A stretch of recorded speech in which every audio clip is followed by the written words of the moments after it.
My name is Brett Davis, and I am from the middle of Pennsylvania. It's called Center County. State College is the name of the town. I was working as a logistician, which is a support person for a medical program. I'm Hopkins, and I have been with MSF for the last 10 years. I'm a surgeon right now. I'm a surgeon at NYU, and I'm an assistant professor there, and I do a lot with medical education. 10 years ago, I started with MSF on my first mission, which was in Sri Lanka during the war between the Tamil Tigers and the Sinhalese. And then I went in '99, I went to Burundi, and most recently, 2 years ago, I was in the Democratic Republic of Congo.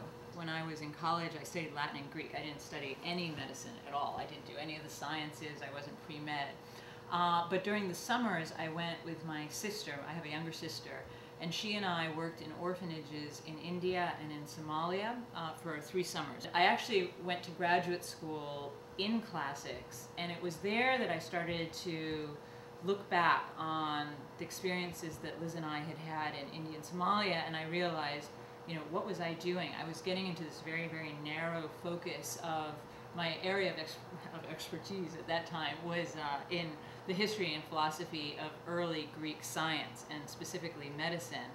And I realized I would, you know, I would just be really narrowing myself, and I was, you know, I wanted to get back to do something that was much more meaningful with my life. I went to a meeting, and in the meeting room next door, Doctors Without Borders was having an informational seminar or something, and I just picked up the pamphlet.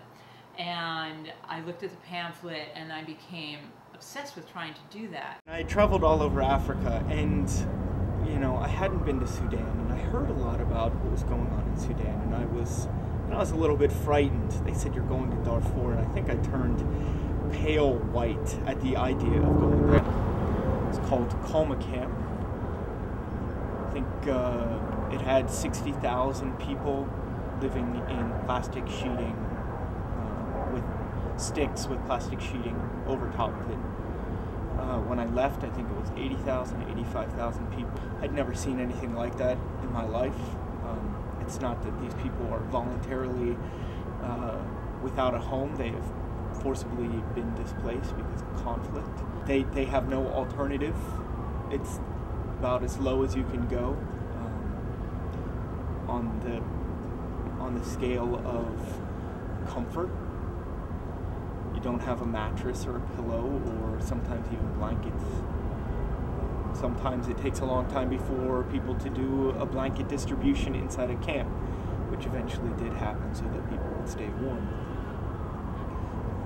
But it's incredibly shocking to see the vast number of people that are displaced and without a home and without a real means of taking care of themselves. The most dangerous area that I've been was my most recent mission in the Congo. The political context in the northeastern part of the Congo is very, very complex. There were international wars that were being fought between proxy armies from Uganda, Rwanda, and Burundi. They all left the country in about 2003 and left kind of a void in a very, very rich area. And the war that broke out there is really a gang warfare. And the soldiers are teenagers. They use fire, they use guns, they use machetes, and they use rape. All of these as tools of war. And it is a brutal, brutal war. I took care of children, 6, 7, 8 years old, who had attempts at decapitation. Wounds that were 2 or 3 inches deep in their neck. And they're alive and they're fine, but what about the ones that don't survive?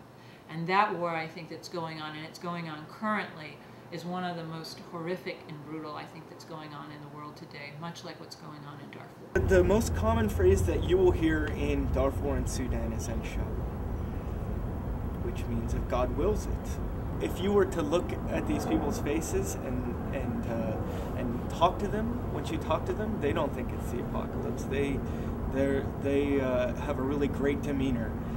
They've lost everything. They've lost their food from their last harvest. They've lost members of their families. They've lost their home. They've lost every single thing that they've ever owned in their life. And now their children are malnourished and they don't have a means for taking care of themselves. But yet, they still have an incredible resilience, still are happy to a large point. Not happy of the horrible tragedies, but just happy to go about their lives and to be able to still be alive. It's easy to forget about the difficult times when you've been away from the field for 4 months, as I have been since I've come back from Ethiopia. I forget about the difficult times there. It's easy to remember all the good times, which I think is great. It's good to take a little break between your assignments with Doctors Without Borders, between my assignments with Doctors Without Borders. Give me a little perspective. Give me an opportunity to digest what I've experienced. Give me a chance to reflect.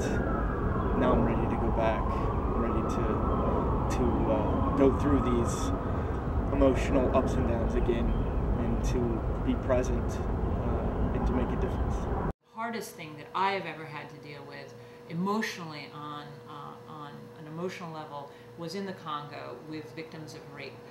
It is something that I personally, and I have not, that I know of, I don't know anybody who's been raped, and I haven't been raped, but I took care of a 7-year-old girl who had been brutally raped, and I had to operate on her.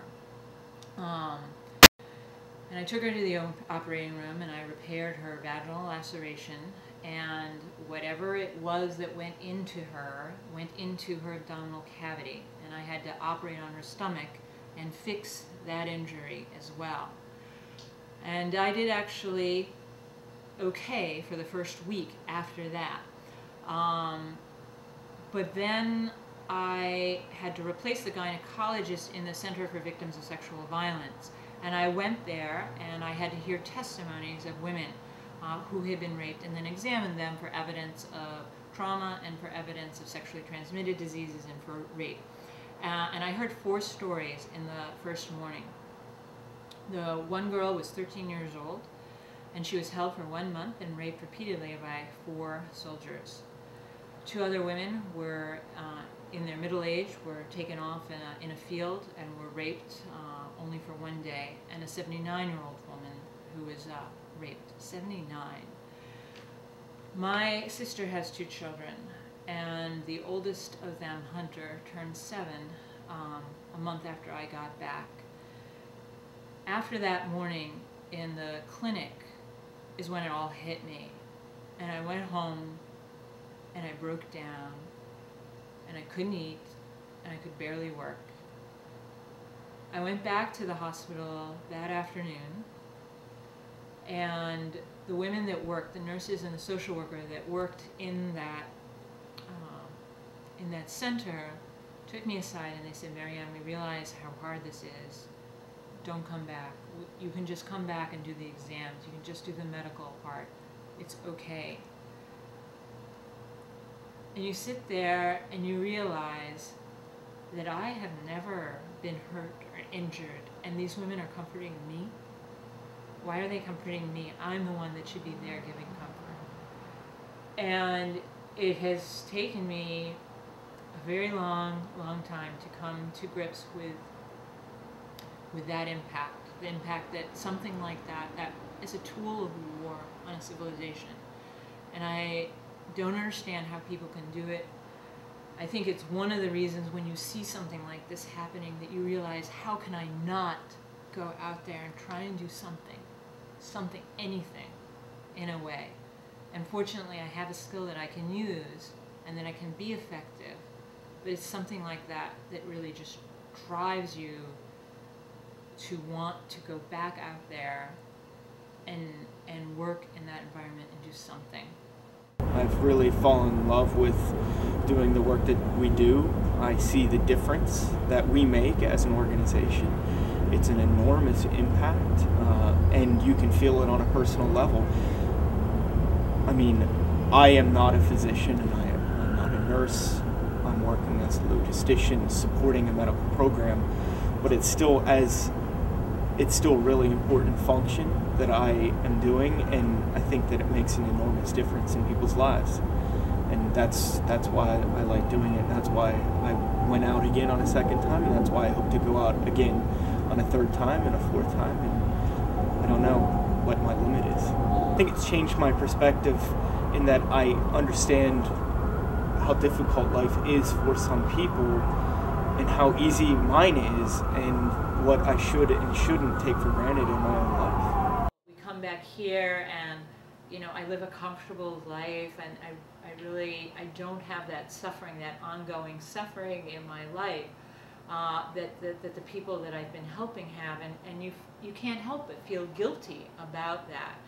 And it's taken me a long time to reconcile the fact that it is okay to be happy and to have fun and to enjoy your life as long as you continue to give on any level. The refugee camp exhibit in New York was a way for Doctors Without Borders to reach a large number of people and to show them in a very little way something that's not sort of secondhand knowledge, not common knowledge here. I think we all kind of think about refugee camps and you know, there's 100,000 people in this refugee camp or 10,000. It means nothing. And to be able to show, and especially to teach school children about what it means to be a refugee, or what the difference between a refugee and an internally displaced person is, or why it's so important to have a working latrine system, and what does it mean to have to get water for your family? How much does 5 gallons of water weigh? I think to be able to show a wider population and have them be able to touch, like, what is a tent, to stand inside a refugee tent and know the size of it, to see, well, could my family of 4 live in this tent, whereas I live in this, like, house? You know, to be able to show things in a very visual context is really important, and especially I think for school children, they get so much out of it. You know, they're able to open their eyes and to see something and to reconceptualize something that they never have even thought of. One girl once asked me during the refugee camp, she goes, "But why? Why don't they have a home?" And to have to go back a couple of steps and say, well, what does it mean to lose everything, and why do you lose everything, and why can't you go back? I mean, that's an eye-opening experience.